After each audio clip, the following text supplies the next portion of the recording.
Morning guys, well not mornings, afternoon, time for my afternoon coffee, and I've got my coffee right here before they close at 3 p.m. So usually have my coffee around 2 back in last year when I did my coffee sessions.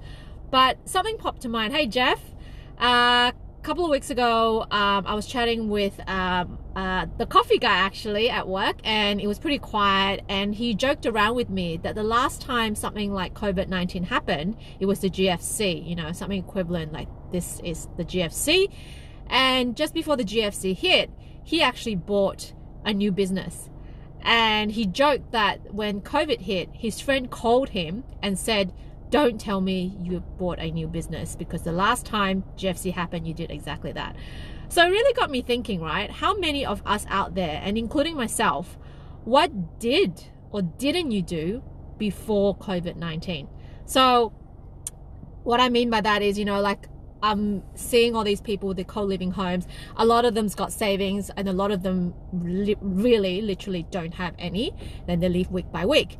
And I wonder if any of them actually thought, you know, pre-COVID that they should have at least had some savings for a rainy day. You know, did they wish they had a savings? You know, that's something that they wish they did. Or how about things they didn't do? You know, wish you didn't buy that property, and now you're stuck with a mortgage with potentially not have a job soon, you know. And for me, you know, a lot of things that was good that I did pre-COVID. It was kind of a bit of a stroke of luck. You know, I came about, you know, Ian Ugade's high-res co-living strategy. Learned that last year and switched over from Airbnb to long-term accommodation. And although it's tough now with anything, including accommodation, at least I'm not in the Airbnb space, because that is kind of dead at the moment, but I'm sure it'll pick up in a couple of weeks time when we're allowed interstate travels and tourism again. But it is pretty bad if you have a mortgage to pay if that house is an Airbnb.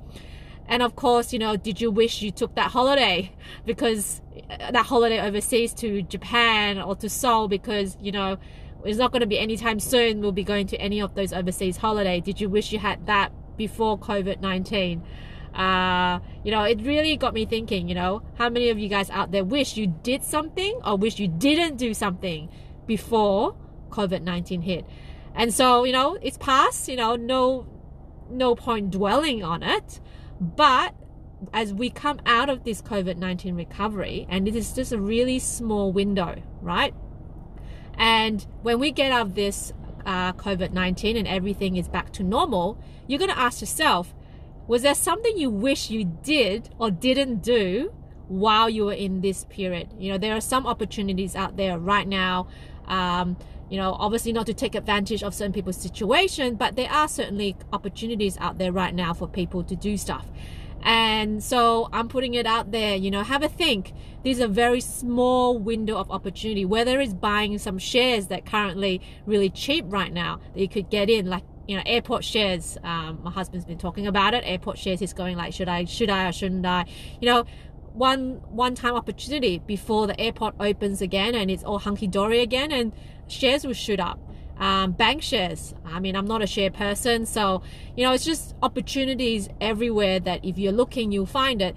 That this right now is the one-time opportunity before things go back to normal, just like the one-time opportunity you had to do something pre-COVID that you would fare much better during this COVID-19.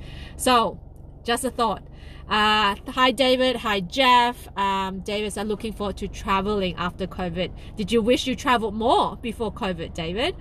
That will be one thing to think about. I was lucky that I managed to go to Seoul back in September last year, so I kind of got it out of my system, had all the food I had that I need to have, and, you know, it'll be maybe 2 years before we really get to travel like normal again, for me anyway, to Seoul. So anyway guys, have a great rest of the weekend. It's beautiful weather today, and hope to see you guys tomorrow. Bye.